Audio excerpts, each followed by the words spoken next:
তো বন্ধুরা, তোমরা অনেকেই ভাবছো যে আমি এখন হট করে কেন আরজি কর নিয়ে বলছি।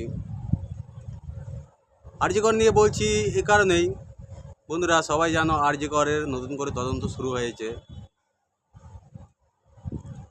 তো লোক যাতে প্রতিবাদ করে, লোক তো প্রায় বলতে গেলে ভুলেই গেছে। আর এক সময় সকল লোকে কিন্তু এক প্রকার বলতে পারো জোয়ারে গা ভাসিয়েছিল, কিন্তু আজও কিন্তু অভয়া দিদি তার ন্যায় বিচার পায়নি।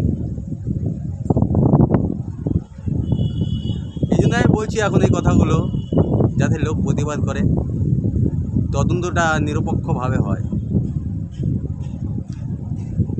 সবাই জানি আমরা অভয়া দিদির মা সে বিধায়ক হয়েছে, এমএলএ হয়েছে, কিন্তু তা হলেও